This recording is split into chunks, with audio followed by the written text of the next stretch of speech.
Welcome back, and let's resume our discussion on departmental accounts chapter. We last class discuss departmental accounts and features. Theoretical explanation. First feature was the change in department accounts in the format. First is departmental accounts and we prepare departmental trading and departmental P&L and also general P&L. General P&L specifically it automatically is a part of department P&L. So balance sheet question specifically prepare departmental accounts prepare statement in the structure single columnar ഒരു ഫേമിന്റെ trading P&L prepare ചെയ്യുമ്പോൾ നമ്മൾ സാധാരണ ചെയ്യുന്നത് എന്നാൽ departmental trading and profit and loss account multi columnar ആണ്. So it depends on the number of departments within a firm. The next feature was common cost allocation. Expenses നെയൊക്കെ ഒരു suitable basisൽ ഡിപ്പാർട്ട്മെന്റുകളിലേക്ക് apportion ചെയ്ത് split ചെയ്ത് record ചെയ്യുക. ഇനി ചില expense or income exclusively ഒരു particular ഡിപ്പാർട്ട്മെന്റിന്റെയോ ഒന്നിൽ കൂടുതൽ ഡിപ്പാർട്ട്മെന്റ് ആയിരിക്കും ആ particular ഡിപ്പാർട്ട്മെന്റിൽ മാത്രം ആ expense or income കാണിക്കുക അല്ലാത്തതിനെ common basis നമുക്ക് split ചെയ്യാൻ പറ്റുന്നതിനെ ഒരു suitable basisൽ apportion ചെയ്യുക. എന്നാൽ ഇതൊന്നും ചെയ്യാൻ പറ്റാത്ത ഏതെങ്കിലും cost ഇവിടെ cost എന്ന് എഴുതിയിട്ടുണ്ടെങ്കിൽ it is also income. Any cost or income which we cannot allocate to any particular department or all departments will be recorded in general P&L, which is a single column. Example item nammal parana expense and income aanu audit fees, interest on investment which is incurred or earned by the company or firm as a whole. Adakku nammal record cheyyunnathu general P&L aayirikkum. The next and foremost important feature is transactions called interdepartmental transfer and unrealized profit. Interdepartmental transfer മനസ്സിലാക്കാൻ വേണ്ടി നമ്മൾ ഒരു example പറയുന്നു wherein one department transfers its finished goods or work in progress to next department for the second department's processing and finally to be sold as a final product in the market. Transfer goods ചെയ്യുന്ന department is transferor department and the department which receives that goods are transferee department. So that is interdepartmental transfer. Now how do we record interdepartmental transfer? Department trading P&L സഹായത്തോടെ നമ്മൾ already പറഞ്ഞിരുന്നു. Opening stock record ചെയ്യും, purchase record ചെയ്യും, sales record ചെയ്യും, closing stock. എന്നാൽ ഈ സെയിൽസിലും പർച്ചേസിലും നമ്മൾ കാണിക്കാൻ പോകുന്ന information is exclusively related to outside suppliers and outside customers, which means interdepartmental transfer വഴിയുള്ളതൊന്നും നമ്മളിപ്പോൾ ഈ രണ്ട് ലെഡ്ജറിനുള്ളിലല്ല കാണിക്കുന്നത്, but separately transfer എന്ന് പറഞ്ഞ് നമ്മളതിനെ റെക്കോർഡ് ചെയ്യാൻ പോകുന്നു. ഇപ്പോൾ സെയിൽ ആയിട്ടുള്ള ട്രാൻസ്ഫറിനെ for transferor department will be recorded on the credit side of departmental trading, which indicates that A is the seller. Department A ആണ് seller. ഇനി ആ goods receive ചെയ്യുന്ന department B ക്ക് ഇത് purchase ആണ്. അതിനെ purchasesന്റെ താഴെ transfer എന്ന് പറഞ്ഞ് B കോളത്തിന്റെ താഴെ amount നമ്മൾ record ചെയ്യും on the debit side. So which side it records indicates whether it is in the nature of purchase or sale. This is how you record interdepartmental transfer. Next we discussed the important concept unrealized profit. എങ്ങനെയാണ് unrealized profit? ഒരു department മറ്റൊരു ഡിപ്പാർട്ട്മെന്റിലേക്ക് goods കൊടുക്കുമ്പോൾ ഒരു selling പ്രൈസിലായിരിക്കും കൊടുക്കുന്നത്, അതായത് cost plus ഒരു മാർക്കപ്പിലായിരിക്കും. അങ്ങനെ കൊടുത്ത ഒരു പ്രോഡക്റ്റ് റിസീവ് ചെയ്ത ഡിപ്പാർട്ട്മെന്റിന് ഫുള്ളി കൺവേർട്ട് ചെയ്ത് ഔട്ട്സൈഡ് കസ്റ്റമറിലേക്ക് വിൽക്കാൻ പറ്റാതെ ഫൈനാൻഷ്യൽ ഇയറിന്റെ ക്ലോസിൽ അവരുടെ കയ്യിൽ തന്നെ ഇരിപ്പുണ്ടെങ്കിൽ ഇറ്റ് മീൻസ് ദാറ്റ് ആ ട്രാൻസ്ഫർ ചെയ്ത് കിട്ടിയ ഗുഡ്സ് ക്ലോസിംഗ് സ്റ്റോക്കിൽ ട്രാൻസ്ഫറി എന്ന് വെച്ചാൽ റിസീവ് ചെയ്യുന്ന ഡിപ്പാർട്ട്മെന്റിന്റെ കയ്യിലുണ്ടെന്നർത്ഥം. സോ അങ്ങനെ ക്ലോസിംഗ് സ്റ്റോക്കിൽ ഉണ്ടെങ്കിൽ it will have a profit element of the transferor department, അതായത് വിറ്റ ഡിപ്പാർട്ട്മെന്റിന്റെ ഒരു പ്രോഫിറ്റ് എലമെന്റ് ഈ ക്ലോസിംഗ് സ്റ്റോക്കിൽ കിടപ്പുണ്ട്. കമ്പനീനെ സംബന്ധിച്ചിടത്തോളം ഈ ഗുഡ്സ് അവരുടെ ഗോഡൗൺ അല്ലെങ്കിൽ അവരുടെ ബിൽഡിംഗ് വിട്ട് വെളിയിൽ കസ്റ്റമറിന്റെ അടുത്തേക്ക് എത്തിയിട്ടില്ല. വിച്ച് മീൻസ് ആ ക്ലോസിംഗ് സ്റ്റോക്കിൽ അടങ്ങിയിരിക്കുന്ന പ്രോഫിറ്റ് കമ്പനി അല്ലെ ഫേം ഇതുവരെ റിയലൈസ് ചെയ്തിട്ടില്ല.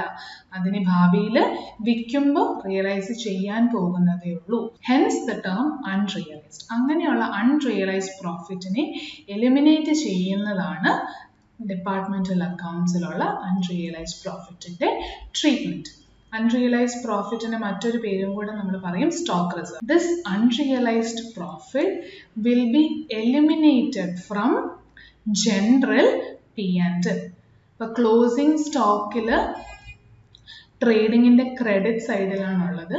അതിൽ അടങ്ങിയിരിക്കുന്ന പ്രോഫിറ്റിനെ നമ്മൾ എലിമിനേറ്റ് ചെയ്യാൻ പോകുന്നത് ജനറൽ P&Lന്റെ ഡെബിറ്റ് സൈഡിൽ പോസ്റ്റ് ചെയ്തിട്ടാണ്. or you can say profits ഒക്കെ നമ്മൾ ജനറൽ P&L ആണെങ്കിലും റെക്കോർഡ് ചെയ്യുന്നത് ക്രെഡിറ്റ് സൈഡിലാണ്. സോ ആ പ്രോഫിറ്റിനെ എലിമിനേറ്റ് ചെയ്യാൻ ഓപ്പോസിറ്റ് എഫക്റ്റ് ആയ ഡെബിറ്റ് ചെയ്യുക. And the entry would be general P&L account debit to stock reserve. അപ്പം നമ്മുടെ പ്രോഫിറ്റ് നമ്മൾ കുറച്ചു, എന്നിട്ട് നമ്മൾ റിമൈനിങ് പ്രോഫിറ്റിനെ ബാലൻസ് ഷീറ്റിലേക്ക് ട്രാൻസ്ഫർ ചെയ്തു. ഇനി ബാലൻസ് ഷീറ്റിൽ ഈ സ്റ്റോക്ക് റിസർവ് നമ്മൾ എങ്ങനെയാണ് കാണിക്കാൻ പോകുന്നത്? ഏത് ഡിപ്പാർട്ട്മെന്റിന്റെ സ്റ്റോക്ക് ആണോ ആ ഡിപ്പാർട്ട്മെന്റിന്റെ സ്റ്റോക്കിന്റെ ഉള്ളിൽ നിന്ന് പ്രൊവിഷൻ ഫോർ ഡൗട്ട്ഫുൾ ഡെറ്റ്സ് ഒക്കെ നമ്മൾ കാണിക്കുന്ന പോലെ സ്റ്റോക്ക് റിസർവ് എലിമിനേറ്റ് ചെയ്ത് അസറ്റ് സൈഡിൽ തന്നെ അഡ്ജസ്റ്റഡ് ഫിഗർ കാണിക്കുന്നു. അല്ലെങ്കിൽ you can show stock at 25,000 and stock reserve credit balance ആയത് കാരണം liability സൈഡിൽ 1,500 എന്ന് പറഞ്ഞ് കാണിക്കും. ഏത് പ്രസന്റേഷൻ ആണെങ്കിലും it is fine. In here this happens in the first year. Closing stockലെ പ്രോഫിറ്റിനെ എലിമിനേറ്റ് ചെയ്യുന്ന first year 2 it becomes my opening stock and I have removed or eliminated this profit and set aside under reserves. അല്ലേ? അപ്പം second ഇയറിൽ നമ്മൾ ഇതിനെ തിരികെ ബുക്സിൽ കൊണ്ടുവരണം. ബിക്കോസ് ഫേംസ് അവരുടെ സ്റ്റോക്ക് വിൽക്കുന്നത് ഫിഫോ മെത്തേഡിലാണ്. അപ്പോൾ ഏറ്റവും ആദ്യം വിൽക്കാൻ സാധ്യതയുള്ള സ്റ്റോക്ക് എന്ന് പറയുന്നത് ഈ ഓപ്പണിംഗ് സ്റ്റോക്കാണ്. ഈ ഓപ്പണിംഗ് സ്റ്റോക്ക് ബി വിറ്റിട്ടുണ്ടെങ്കിൽ ബി ഇതിന്മേലുള്ള പ്രോഫിറ്റ് റിയലൈസ് ചെയ്തു. ബിയും കൂടെ പ്രോഫിറ്റ് റിയലൈസ് ചെയ്ത സ്ഥിതിക്ക് we can say that the firm as a whole has realised profit included in this stock. അങ്ങനെയാണെങ്കിൽ അതിനി അൺറിയലൈസ്ഡ് പ്രോഫിറ്റ് അല്ല, അപ്പൊ അതിനെ തിരികെ ബുക്സിൽ കൊണ്ടുവരാം. when you eliminated you debited general P&L, so when you have to bring it back you credit general P&L. the entry for that would be stock reserve account debit to general P&L.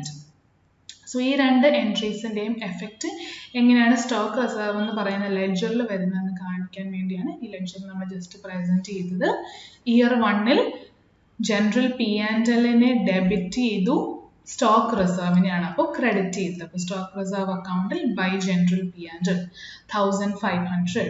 This amount goes to balance sheet. അപ്പോൾ balance carry forward ആയിട്ട് ഒന്നെങ്കിൽ liability സൈഡിൽ കാണിക്കുക, അല്ലെങ്കിൽ സ്റ്റോക്കിൽ നിന്ന് കുറച്ച് കാണിക്കുക. And this ledger gets closed in first year. Second year start ചെയ്യുമ്പോൾ ബാലൻസ് ഷീറ്റിൽ ഉണ്ടായിരുന്ന ഐറ്റം ആയത് കാരണം നമ്മളത് ഓപ്പണിംഗ് ബാലൻസ് ആയിട്ട് കാണിക്കും. By balance brought down 1,500. Yeah. And in second year when you restored this 1,500 eliminated in year 1, your entry was stock reserve account debtor to general P&L. അതായത് P&Lനെ credit ചെയ്ത് profit ആക്കി already മാറ്റി വെച്ചിരുന്ന reserve അക്കൗണ്ടിനെ close ഡൗണും ചെയ്തു to general P&L. അങ്ങനെ ഈ ledger ക്രെഡിറ്റിൽ opening ബാലൻസും ഈ വർഷം ജനറൽ P&Lലേക്ക് മാറ്റിയതും സെറ്റ് ഓഫ് ആയി. This ledger gets close down. ഇത് വീണ്ടും എപ്പോഴാണ് ഓപ്പൺ ആവുന്നത്? അതേ വർഷം വീണ്ടും ഒരു ക്ലോസിംഗ് സ്റ്റോക്ക് ഉണ്ടായിരുന്നു ഈ 24,000. ഇതിൽ എന്തെങ്കിലും സ്റ്റോക്ക് റിസർവ് വന്നാൽ വീണ്ടും ഈ പ്രോസസ്സ് ഇങ്ങനെ കണ്ടിന്യൂ ചെയ്തു. ഇനി അതിൻ്റെ കൂടെ ആഡഡ് ആയിട്ട് ഒരു തിയറിയും കൂടെ അല്ലെങ്കിൽ ഒരു ഫോർമുലയും കൂടെ പറഞ്ഞു. നേരത്തെ എടുത്ത എക്സാമ്പിളിൽ സ്റ്റോക്ക് റിസർവ് 1500 നേരിട്ട് തന്നെ പറഞ്ഞ് നമ്മൾ വർക്ക്ഔട്ട് ചെയ്യുമായിരുന്നു.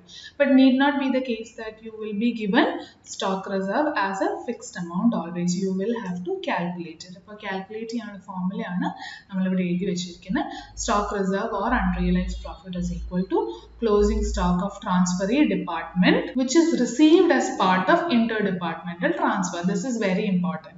Interdepartmental transfer വഴി അല്ലാതെ, അതായത് വെളിയിൽ നിന്ന് ഒരു സപ്ലയറിന്റെ കയ്യിൽ നിന്ന് വാങ്ങിച്ച സ്റ്റോക്ക് ഡിപ്പാർട്ട്മെന്റ് ബിയുടെ കയ്യിലുണ്ടെങ്കിൽ അതിൽ സ്റ്റോക്ക് റിസർവ് ഒന്നും അടങ്ങിയിട്ടില്ല. So you need not consider that particular stock. അപ്പം നമ്മൾ സ്റ്റോക്ക് റിസർവിന് എടുക്കേണ്ടത് closing stock of transferee department exclusively received as part of interdepartmental transfer into ആരാണിത് വിൽക്കുന്നത്? Transferor department. അപ്പോൾ വിറ്റ് ഡിപ്പാർട്ട്മെന്റിന്റെ പ്രോഫിറ്റ് പെർസെൻറ്റേജ് ആയിരിക്കും സ്റ്റോക്ക് റിസർവ് ആയിട്ട് കിടക്കുന്നത്.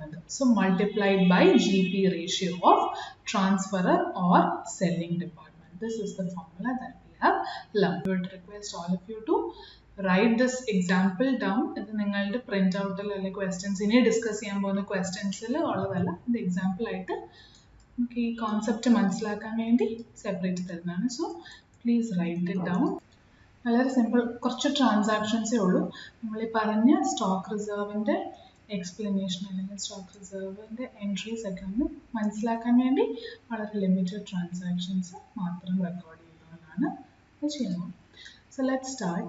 ഇയർ 1 ഓപ്പണിംഗ് സ്റ്റോക്ക് ഒന്നും തന്നെ ഇല്ല. നമുക്ക് ആ ട്രാൻസാക്ഷൻസിൽ കറണ്ട് ഇയർ പർച്ചേസ് മാത്രമേ ഉള്ളൂ. So let's write that.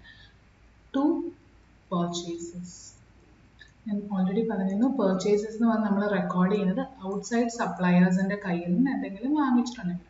First ഇയറിൽ എ ഡിപ്പാർട്ട്മെന്റ് മാത്രം വാങ്ങിച്ചു, നത്തിങ് ഫോർ ബി. നെക്സ്റ്റ് അടുത്തത് ബി ഡിപ്പാർട്ട്മെന്റിന്റെ പർച്ചേസ് ഇയർ 2-ലാണ്. സോ നമ്മളിപ്പോൾ ചെയ്യുന്ന ഇയർ 1ന്റെ കണക്ക് എഴുതാണ്. We can ignore this for now. Second transaction, transfer to department B. Transfer to department B എന്ന് പറയുന്നതിൽ സെല്ലർ ആയിട്ടുള്ള ഡിപ്പാർട്ട്മെന്റ്, ട്രാൻസ്ഫറർ ആയിട്ടുള്ള ഡിപ്പാർട്ട്മെന്റ് ആരാണ്? A. And transferee or purchase ചെയ്യുന്ന department is B. So let's right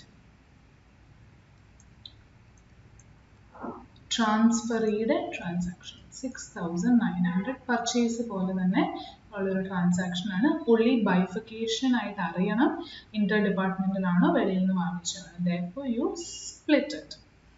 And same transfer is sales for department A 6900. Year 1-ൽ ബിക്ക് സെയിലോ transfer ഒന്നുമില്ല. So this is the transaction. പിന്നെ ഉള്ളത് ക്ലോസിംഗ് സ്റ്റോക്ക് ആണ്. Sales by department B ഉണ്ട്, that is in year 2. In year 1 nobody has any sale in the sense sale to outside customer ഒന്നുമില്ല.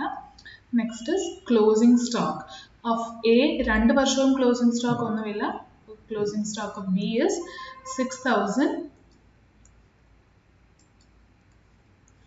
6900.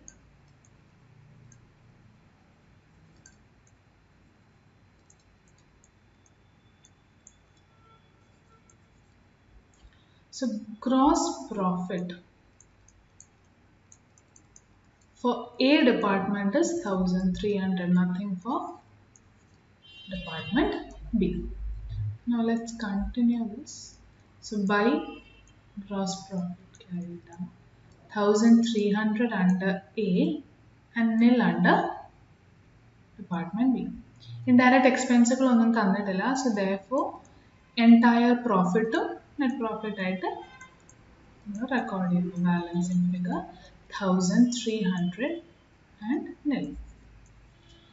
Now this will get carried forward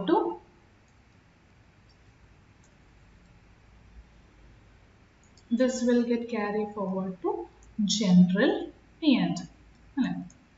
General P&L account by net profit carried down A and B.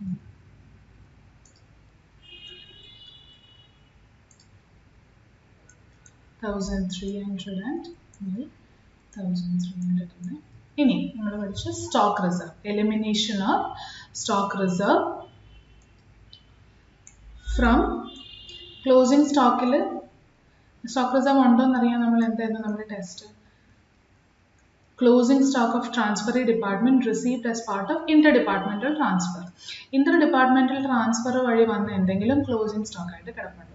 ബിയുടെ purchases നോക്കിക്കഴിഞ്ഞാൽ ബിക്ക് ആകെപ്പാട് ഇന്റർഡിപ്പാർട്ട്മെന്റൽ transfer മാത്രമേ ഉള്ളൂ. അത് മുഴുവനും എവിടെ തന്നെയുണ്ട്? ക്ലോസിംഗ് സ്റ്റോക്ക് ആയിട്ട് കിടപ്പുണ്ട്. അപ്പോൾ ഇതിനകത്ത് പ്രോഫിറ്റ് ഉണ്ട്. ഇവിടെ പെർസെൻറ്റേജ് ഒന്നും അപ്ലൈ ചെയ്യേണ്ട കാര്യമില്ല. 5600 എ വാങ്ങിച്ചത്. സോ അതിൽ 1300 പ്രോഫിറ്റും കൂടി ഇട്ടാണ് ബിക്ക് കൊടുത്തത്.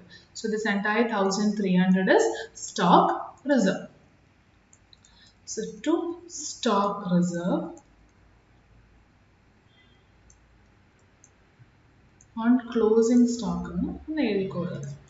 ഇനി ബാലൻസ് ഷീറ്റിൽ ക്ലോസിംഗ് സ്റ്റോക്ക് മാത്രം സീറ്റസ് ഈ ഒരു ട്രാൻസാക്ഷൻ വെച്ചിട്ട് നമ്മളൊരു ബാലൻസ് ഷീറ്റ് ചെയ്യുന്നതേ ഉള്ളൂ. എ നില്ലാണ്, ബിക്ക് 6900 ഉണ്ട്. From that I am reducing stock reserve of 1300. So balance is 5600. ഇനി പർച്ചേസ് നമ്മൾ പറയുന്നുണ്ട്. ദിസ് പർച്ചേസിന്റെ ഒറിജിനൽ എൻട്രി എന്തായിരിക്കും? ജേർണൽ എൻട്രി നമ്മൾ പർച്ചേസ് ചെയ്തപ്പോൾ ഇത് ക്യാഷ് പർച്ചേസ് ആണെന്നൊന്നും പറയുന്നില്ല. So let us for the time being assume it to be a credit purchase. അപ്പോൾ നമ്മൾ എഴുതിയിട്ടുണ്ടാവുക, journalise ചെയ്തിട്ടുണ്ടാവുക purchases to creditors. So which means you will have a creditor of 5600. So your balance sheet is tallied. This happens in year 1. Now let us take in same way year 2. കഴിഞ്ഞ വർഷത്തെ closing stock becomes opening stock. A doesn't have any opening stock, but B has 6900. Now let's go and read the rest question. Purchase by B in year 2 is 450. So purchase എന്നാണ് പറയുന്നത്, which means outside supplier ന്റെ കയ്യിൽ നിന്നാണ്. Nothing for A, 450. Next transaction is sales by department B 10,000. അതായത് outside customer-ന് by sales 10,000. Closing stock എന്തെങ്കിലും ഉണ്ടോ നോക്കാം. There is no closing stock in year 2 for anyone. So we can wind up here and find out gross profit. So AK transactions ഒന്നുമില്ല, but 6900 plus 450 7350. അപ്പോൾ 2650 നമുക്ക് gross profit of B എന്ന് പറഞ്ഞ് കിട്ടിക്കാണും. ഇനി ഈ profit bringing it down 2650, no indirect expense, so entire thing would have been net profit 2650. And the next step is preparation of general P&L single columnar ആയിരിക്കും. By net profit carry down എക്ക് nil, ബിക്ക് 2650. ഈ വർഷം closing stock ഒന്നുമില്ല, therefore there is no question arising of elimination of any unrealized profit. പക്ഷേ കഴിഞ്ഞ വർഷം eliminate ചെയ്ത ഒരു സ്റ്റോക്ക് റിസർവ് നമ്മൾക്ക് കിടപ്പുണ്ട്, which has to be brought back into current year as profit by crediting general P&L. So ഇവിടെ നമുക്ക് opening സ്റ്റോക്കിനാണെന്നുള്ളത് 1300. So now no other expense or income, so the entire profit will be transferred to balance sheet 3950. balance sheet debtors 10,000 sales ആണ്, cash sale ആണ് പറയുന്നില്ല. So assume it to be a credit sale. So entire 10,000 debtors-ലേക്ക് കിടക്കും. പിന്നെ purchase ചെയ്ത് കഴിഞ്ഞ വർഷത്തെ creditors already 5600 ഉണ്ടായിരുന്നു. ഈ വർഷം എന്തെങ്കിലും ക്രെഡിറ്റേഴ്സ് ഉണ്ടായിരുന്നോ or any purchases? current year purchase 450. അപ്പോൾ അതും കൂടെ ക്രെഡിറ്റേഴ്സിലേക്ക് ആഡ് ആവും, which means 5600 of last year plus 450, which is 6000 50. P&L നിന്ന് കിട്ടിയ general P&L നിന്ന് കിട്ടിയ net profit transfer to balance sheet. Let us assume or take it as reserves and surplus 3,950, which is 10,000. So നമ്മളങ്ങനെ balance sheet close out. So ഇപ്പോൾ നമുക്ക്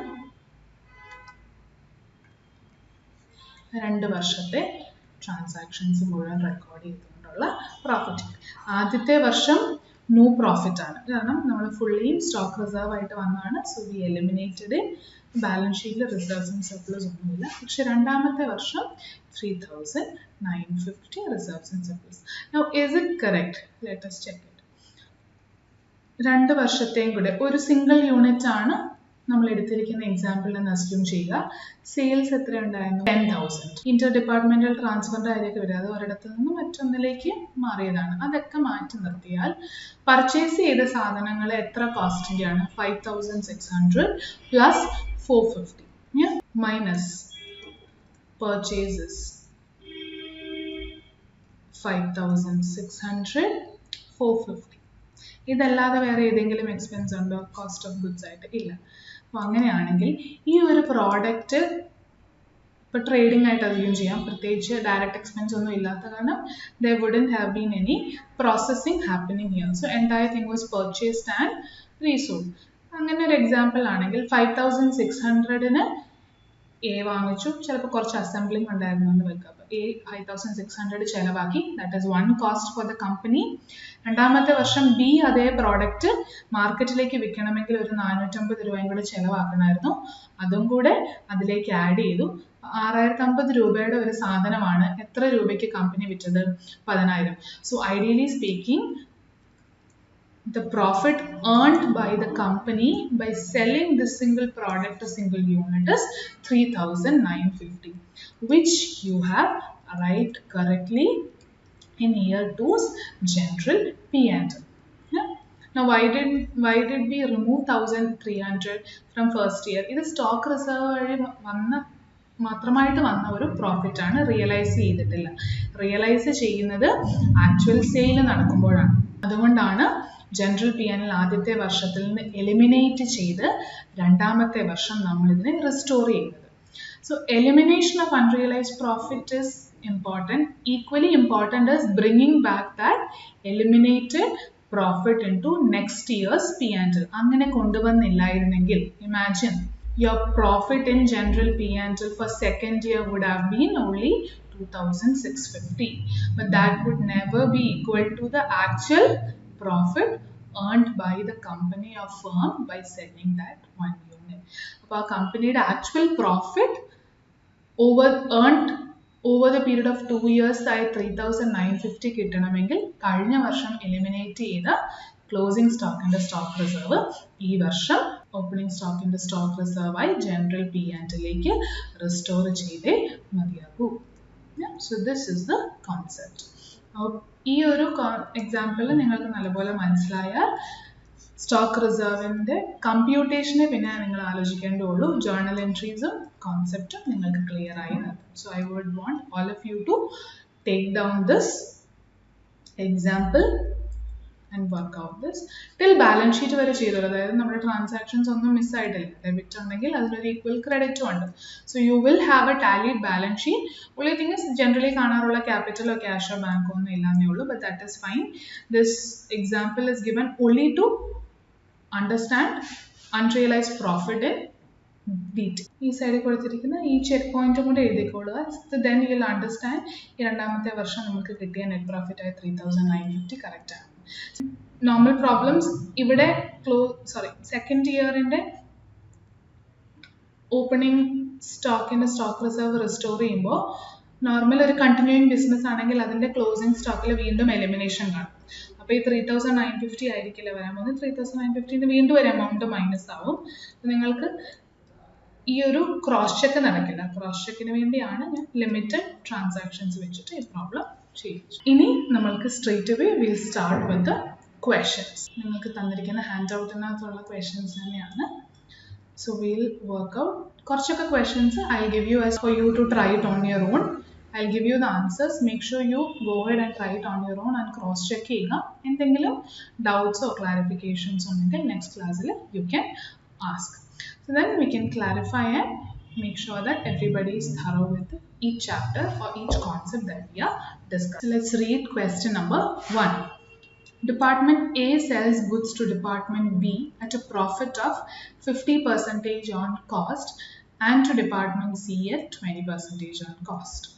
Department B sells goods to A and C at a profit of 25% and 15% respectively on sales. Department C charges 30% and 40% profit on cost to Department A and B respectively. ഇതാണ് profit percentage. ഈ ഒരു formula apply ചെയ്യാൻ വേണ്ടിയുള്ളത് stock reserve is equal to closing stock of transferee department received as part of inter departmental transfer into GP ratio of transferor department. ഏത് department ആണോ transfer ചെയ്യുന്നത് അവരുടെ profit percentage ആണ് നമ്മൾക്ക് വേണ്ടത്. അതിനുവേണ്ടിയാണ് ആ ക്വസ്റ്റ്യനിൽ ആദ്യത്തെ 3 സെന്റൻസ് തന്നിട്ടുള്ളത്. Stock lying at different departments at the end of the year is as under. അതായത് ഓരോ ഡിപ്പാർട്ട്മെന്റിന്റെയും ക്ലോസിംഗ് സ്റ്റോക്ക് ആയിട്ട് കിടക്കുന്നത് ഇത്രയാണ്. ഇനി stock lying at different departments at the end of the year is as under. Entire closing stock ഇത്രയും തന്നെ ആയിരിക്കും, ചിലപ്പോൾ കുറച്ചും കൂടെ കാണും. പക്ഷെ ഈ പെർട്ടിക്കുലേഴ്സ് തന്നിരിക്കുന്ന ഇൻഫർമേഷൻ ആണ് നമ്മൾക്ക് വേണ്ടത്. ട്രാൻസ്ഫർ ചെയ്ത് വന്നിട്ടുള്ള stock which is still lying in your closing stock at the end of the year ആണ് ഈ ഓരോ information. Why is that relevant? Go back to the formula. Closing stock of transferee department received as part of interdepartmental transfer. The transfer ചെയ്ത് വന്ന stock ഇപ്പോഴും closing stock ആയിട്ട് financial year എൻഡിൽ കിടപ്പുണ്ടെങ്കിൽ അതിലാണ് stock reserve ഉണ്ടാവുക. ആ സ്റ്റോക്ക് ഇൻഫർമേഷനിലാണ് ഈ GPR percentage apply ചെയ്ത് stock reserve കണ്ടുപിടിക്കേണ്ടത്. So the question is calculate the unrealized profit of each department and also total unrealized profit. നമുക്ക് ഒരു എക്സാമ്പിൾ ആയിട്ട് ആദ്യം ഒരെണ്ണം എടുക്കാം, എന്നിട്ട് നമുക്കൊരു സ്റ്റേറ്റ്മെന്റ് ഫോർമാറ്റിൽ അതിനെ ആക്കാം. സോ ആദ്യത്തെ എക്സാമ്പിൾ ആയ transfer from department A. Department A ആണ് ട്രാൻസ്ഫർ ചെയ്യുന്നത്. സോ ഇവിടെ ട്രാൻസ്ഫറർ ഡിപ്പാർട്ട്മെന്റ് എന്ന് പറയുന്നത് ഡിപ്പാർട്ട്മെന്റ് എ ആണ്. ട്രാൻസ്ഫർ ചെയ്യോ ഡിപ്പാർട്ട്മെന്റ് ബിക്ക് കൊടുത്തതിന്റെ 45,000. സോ അതിലടങ്ങിയിരിക്കുന്ന ഫസ്റ്റ് സിറ്റുവേഷനിൽ അടങ്ങിയിരിക്കുന്ന സ്റ്റോക്ക് റിസർവ് നമുക്ക് കണ്ടുപിടിക്കാം. Closing stock of transferee department, അതായത് ഡിപ്പാർട്ട്മെന്റ് ബി ആണ് ഇവിടെ ട്രാൻസ്ഫർ അവരുടെ closing stock which is received as part of inter departmental transfer. Department എയിൽ നിന്ന് കിട്ടിയ ഇന്റർ ഡിപ്പാർട്ട്മെന്റൽ ട്രാൻസ്ഫർ വഴി വന്ന closing stock which is 45,000 into GPR of or GP ratio of transferor department, വിറ്റ ഡിപ്പാർട്ട്മെന്റിന്റെ പ്രോഫിറ്റ് പെർസെൻറ്റേജ്. ഇനി വിറ്റ ഡിപ്പാർട്ട്മെന്റിന്റെ ഇൻഫർമേഷൻ നമുക്ക് മേലെ തിയറിയിൽ തന്നിട്ടുണ്ട്. A sells goods to department B at a profit of 50% on cost and to department C at 20% on cost. ഇതിന് മുന്നേ നമ്മൾ എടുത്ത എക്സാമ്പിളിലൊക്കെ ഒരു ബ്ലാങ്കറ്റ് എല്ലാവർക്കും കൂടി ഡിപ്പാർട്ട്മെന്റ് എക്ക് ഒറ്റ ഒരു റേറ്റ് എന്നുള്ള രീതിയിലാണ് അസ്യൂം ചെയ്തത്. എപ്പോഴും അങ്ങനെ ആവണമെന്നില്ല. ഈ ക്വസ്റ്റനിൽ പറയുന്ന പോലെ ഓരോ ഡിപ്പാർട്ട്മെന്റ് വൈസ് അവർക്ക് പ്രോഫിറ്റ് പെർസെൻറ്റേജ് ഉണ്ട്. ഇനി ഔട്ട്സൈഡ് കസ്റ്റമറിലേക്ക് വിൽക്കുമ്പോൾ വേറൊരു പ്രോഫിറ്റ് പെർസെൻറ്റേജ് ഉണ്ടാവും. ഫോർ അസ് ഫസ്റ്റ് സിറ്റുവേഷൻ ബിക്ക് കൊടുത്താണ്. സോ ബിക്ക് കൊടുത്ത സ്റ്റോക്ക് റിസർവിൽ എ എത്ര പ്രോഫിറ്റ് പെർസെൻറ്റേജ് ഇൻക്ലൂഡ് ചെയ്തിട്ടുണ്ടായിരുന്നു? 50% on cost. Important, 50% on cost. If you have done this, this is wrong. Why is it wrong? Yes, 45,000 department B യുടെ closing stock ആണ്. അതായത് B യുടെ കോസ്റ്റ് പ്രൈസ് ആണ്. പക്ഷേ ഇത് ആരുടെ സെല്ലിംഗ് പ്രൈസ് കൂടിയാണ്? ഡിപ്പാർട്ട്മെന്റ് എയുടെ സെല്ലിംഗ് പ്രൈസ് കൂടിയാണ്. ഇത് equivalent to selling price of A അല്ലേ? into അപ്പോൾ നമ്മൾക്ക് കമ്പയർ ഇനി ചെയ്യാം. Selling price into 50% on cost ആണ് തന്നിരിക്കുന്നത്. ഈ രണ്ട് എമൗണ്ട്സിനെ നമ്മൾക്ക് മൾട്ടിപ്ലൈ ചെയ്തൊരു പ്രോഡക്റ്റിലേക്ക് എത്തണമെങ്കിൽ both the bases should be same. ഇവിടെ സെല്ലിംഗ് പ്രൈസ് ആണ്, എന്നാൽ ഇവിടെ 100 കോസ്റ്റ് പ്രൈസ് ആണ്. So you will have to convert either of this into the other one. ഒന്നെങ്കിൽ സെല്ലിംഗ് പ്രൈസിനെ കോസ്റ്റ് പ്രൈസ് ആക്കി മാറ്റുക, അല്ലെങ്കിൽ ഈ കോസ്റ്റ് പ്രൈസിനെ സെല്ലിംഗ് പ്രൈസ് ആക്കി മാറ്റുക. അപ്പോൾ അതിൽ ഏറ്റവും എളുപ്പം എന്തായിരിക്കും? ഈ കോസ്റ്റ് പ്രൈസിനെ സെല്ലിംഗ് പ്രൈസ് ആക്കുക. സോ ഈ 50% ഓൺ കോസ്റ്റ് എന്ന് പറയുന്നത് is equal to how much on selling price or how much on sales. നിങ്ങളെല്ലാവരും പഠിച്ചിട്ടുള്ളതാണെന്ന് എനിക്കറിയാം. അതായത് 1/2 on cost is equal to 1/3 on sales or selling price. How did this come? 50% on cost. ഇവിടെ നമ്മൾ assume ചെയ്യുന്നത് 50% on cost എന്ന formula എന്താണ്? GP by cost price. So 50/100 is equal to cost GP by cost price ന്റെ amount ആണ് തന്നിരിക്കുന്നത്. So ഇവിടെ GP എന്ന് പറയുന്നത് 50ഉം cost price എന്ന് പറയുന്നത് 100ഉം ആണ്. അങ്ങനെയാണെങ്കിൽ selling price in that scenario എത്രയായിരിക്കും? Cost price plus GP, which is 100 plus 50, that is 150. Now tell me, GP by cost price 50/100 ആണെങ്കിൽ GP by selling price എത്രയായിരിക്കും? GP അങ്ങനെ തന്നെ 50, selling price already നമ്മൾ കണ്ടുപിടിച്ചു 150, which is 1/3 or 1/2. അതുകൊണ്ടാണ് നമ്മൾ formula ആയിട്ട് പറയുന്നത് 1/2 on cost is equal to 1/3 on sales. It is nothing but fraction 1 is GP and 2 is cost. 1/3 on sales fraction 1 എന്ന് പറയുന്ന again GP and denominator is sales. 1/2 on cost is equal to 1/3 on sales എന്ന് പറയുന്ന concept. So stock reserve. Department ബിയുടെ കയ്യിലിരിക്കുന്ന stock reserve 45,000-നെ 50% on cost ആയിട്ട് directly apply ചെയ്യാൻ പറ്റില്ല. ഇനി ഈ 45,000 ബിയുടെ കോസ്റ്റ് പ്രൈസ് ആണെന്ന് നമുക്ക് വേണമെങ്കിൽ പറയാം. പക്ഷേ ഒന്ന് ലോജിക്കലി ആലോചിച്ച് നോക്കിയാൽ അറിയാം എന്തുകൊണ്ടാണ് എയുടെ പ്രോഫിറ്റ് പെർസെൻറ്റേജ് നമ്മൾ അപ്ലൈ ചെയ്യുന്നത്. അത് എയുടെ സെയിൽസും കൂടെ ആയതുകൊണ്ടല്ലേ. ഇറ്റ് ഈസ് ഇൻഡീഡ് ഡിപ്പാർട്ട്മെന്റ് ബിയുടെ cost price, but at the same time it is the selling price of department A. Hence selling price of department A into the GPR of A. നിങ്ങളുടെ കയ്യിലിരിക്കുന്ന ഈ സ്റ്റോക്കിന്റെ ബേസിസ് സെല്ലിംഗ് പ്രൈസ് ആണെങ്കിൽ നിങ്ങൾ multiply ചെയ്യേണ്ട GPR പെർസെൻറ്റേജും on selling price തന്നെ ആയിരിക്കണം. But in question it is given as on cost. So ഒന്നെങ്കിൽ 45,000-നെ കോസ്റ്റിലേക്ക് convert ചെയ്യുക, അല്ലെങ്കിൽ ഈ 50/100-നെ ഓൺ സെയിൽസിലേക്ക് കൺവേർട്ട് ചെയ്യുക, which is easy. Go ahead with that. So therefore we are going to take up 50/100-നെ നമുക്ക് selling price ആക്കാം by 150 അല്ലെ 1/3. നമ്മൾ already താഴെ ഇതെങ്ങനെയാണ് അറൈവ് ചെയ്തതെന്ന് കണ്ടുപിടിച്ചാണ് 50/150.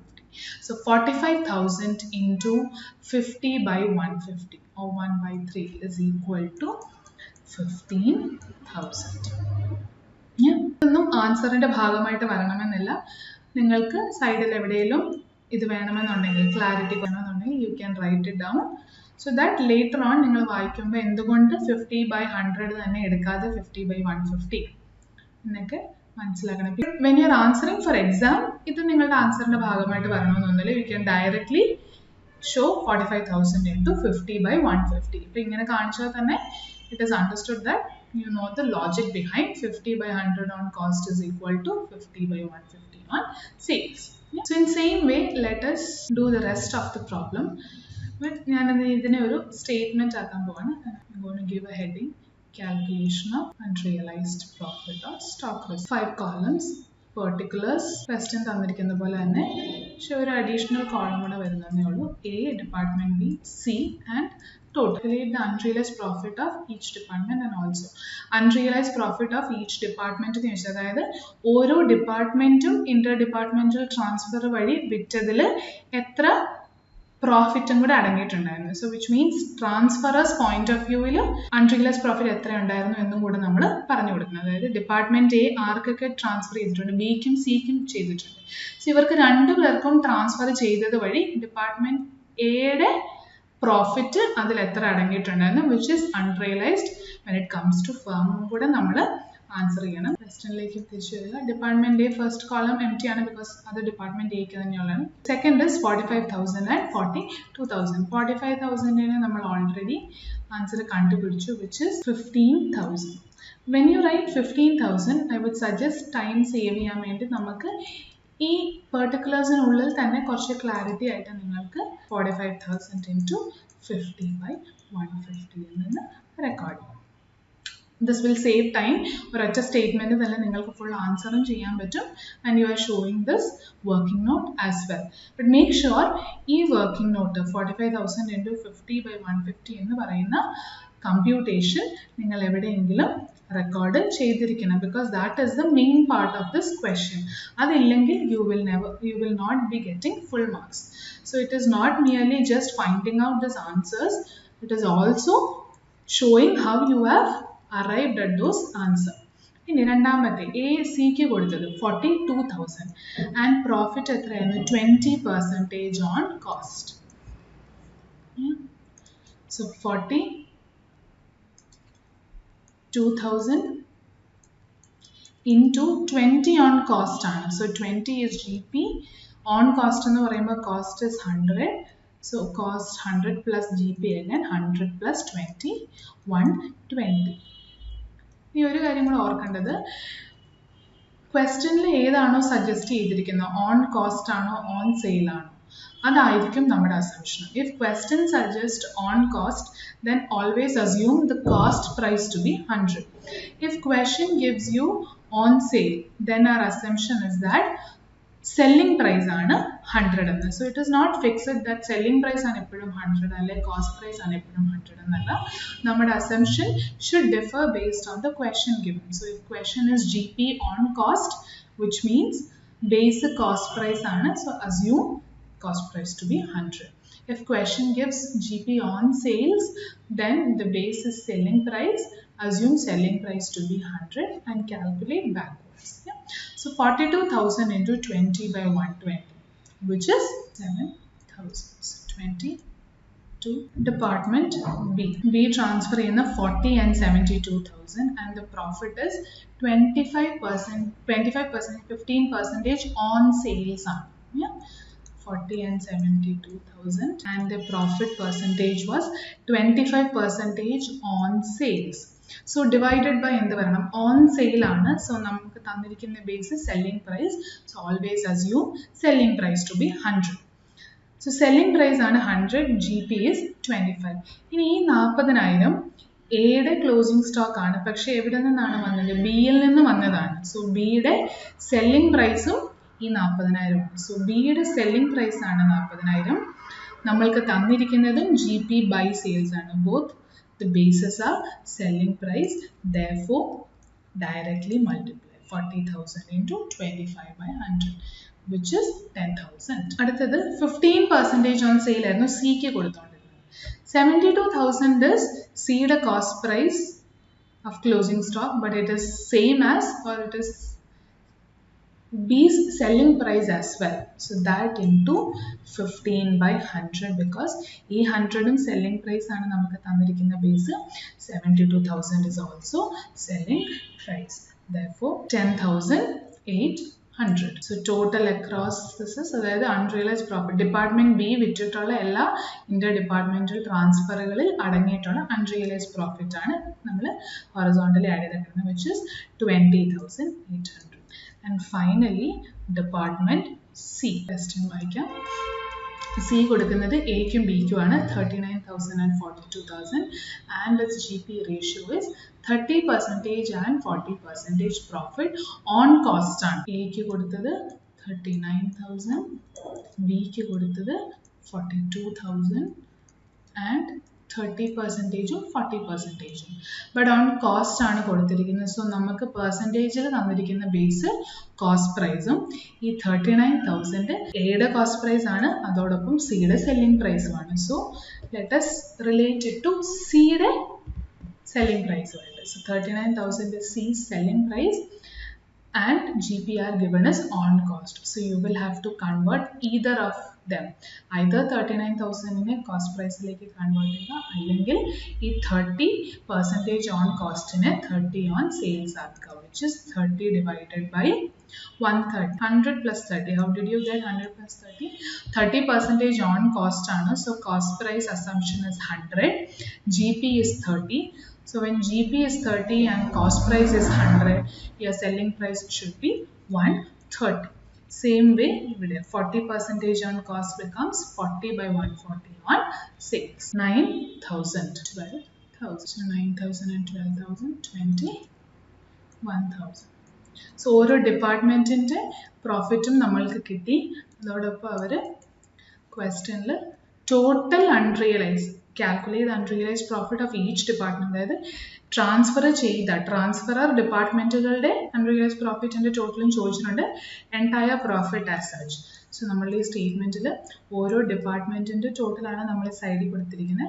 ഇതെല്ലാത്തിൻ്റെയും കൂടെ ടോട്ടൽ ക്യുമുലേറ്റ് ചെയ്ത് എഴുതി കഴിഞ്ഞാൽ that becomes the total unrealized profit of the firm.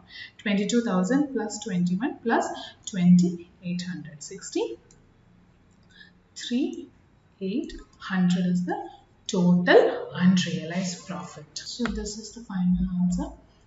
ഇനി ഈ ഒരു സ്റ്റേറ്റ്മെൻറ്റ് ഫോമാറ്റ് തന്നെ ചെയ്യണമെന്ന് നിർബന്ധമൊന്നുമില്ല. നിങ്ങൾക്ക് ഓരോ ട്രാൻസാക്ഷൻ സെപ്പറേറ്റ്ലി വേണമെങ്കിലും നമ്മൾ ആദ്യം വർക്കൗട്ട് ചെയ്ത പോലെ ഇവിടെ സൈഡിൽ എഴുതിയാൽ മതി. Department A is transfer to B എന്ന് എഴുതി കാൽക്കുലേറ്റ് ചെയ്തിട്ട് സ്റ്റോക്ക് റിസർവ് കണ്ടുപിടിക്കാം. അങ്ങനെ ഓരോന്ന് ചെയ്താലും കുഴപ്പമൊന്നുമില്ല. ബട്ട് ദാറ്റ് കുറച്ചുകൂടി ചിലപ്പോൾ ടൈം കൺസ്യൂമിങ് ആയെന്നിരിക്കാം. എക്സാം പോയിന്റ് ഓഫ് വ്യൂവിൽ ഈ ഒരു ഒറ്റ സ്റ്റേറ്റ്മെൻറ്റ് വഴി നിങ്ങൾക്ക് ഈ ഒരു പ്രോബ്ലം ഫുള്ള് വർക്കൗട്ട് ചെയ്ത് ആൻസറിലേക്ക് അറൈവ് ചെയ്യാൻ പറ്റും. സോ 4 to 5 മാർക്സ് ക്വസ്റ്റ്യനിൽ 4 to 5 മാർക്ക് ക്വസ്റ്റ്യനിൽ ടൈം സേവ് ചെയ്ത് പെട്ടെന്ന് തന്നെ നിങ്ങൾക്ക് ഫുൾ വർക്കിംഗ് നോട്ട് സഹിതം ആൻസർ പ്രിപ്പയർ ചെയ്യാൻ പറ്റുന്ന രീതിയാണ് പറഞ്ഞത്. Make sure U record this working not 45,000 into 50 by 150 or 25 by 100. ആ ഒരു കമ്പ്യൂട്ടേഷൻ നിങ്ങളുടെ ആൻസറിന്റെ ഭാഗമായിട്ട് എഴുതാൻ ശ്രദ്ധിക്കും. Now there is another question, but അതിൽ the first paragraph, department A sells goods to department B at a profit of, ആ ഒരു ഫസ്റ്റ് പാരഗ്രാഫും ഈ സ്റ്റോക്ക് ലൈൻ ടു ഈ ഒരു ടേബിളും, ഇത് നമ്മൾ ഇപ്പോൾ ചെയ്ത ക്വസ്റ്റ്യൻ നമ്പർ 1 പോലെ തന്നെയുള്ളൊരു ക്വസ്റ്റ്യൻ ആണ്. അതിൻ്റെ കൂടെ കുറച്ച് അഡീഷണൽ information തന്നിട്ടുണ്ട്, which will help us in finding out answer to this question എന്നേ ഉള്ളൂ. So I want all of you to try this part alone of question 4 as homework. ബാക്കി question 4ന്റെ answer നമ്മൾക്ക് next ക്ലാസ്സിൽ workout ചെയ്യാം. I'll just focus on this question number 4. നിങ്ങൾക്ക് already handout കിട്ടിയിട്ടുണ്ടെങ്കിൽ you have it in the first page of the chapter itself. Hope you have understood the basics. Stock റിസർവിൻ്റെ ഒരു example ചെയ്തു, stock റിസർവിനെ കുറിച്ച് ഒന്നും കൂടെ ഒന്ന് മനസ്സിലാക്കി, ആൻഡ് ക്വസ്റ്റ്യൻ നമ്പർ 1 സ്റ്റാർട്ട് ചെയ്തു. ഈ ക്വസ്റ്റ്യൻ നമ്പർ 1 എക്സ്ക്ലൂസീവ്ലി ഇങ്ങനെ തന്നെ അല്ലാതെ ക്വസ്റ്റ്യൻ നമ്പർ 4 മാനേജേഴ്സ് കമ്മീഷൻ്റെ കൂടെ ഈ ഒരു ടേബിൾ കമ്പ്യൂട്ടേഷന് വരുന്ന ഒരു ക്വസ്റ്റ്യൻ ആണ്, ഫ്രീക്വൻ്റ്ലി ചോദിക്കുന്ന ഒരെണ്ണമാണ്. സോ അതാണ് നമ്മൾ കവർ ചെയ്തിരിക്കുന്നത്. And in next class onwards, we will be taking full-fledged trading P&L problems. Till we meet again, thank you.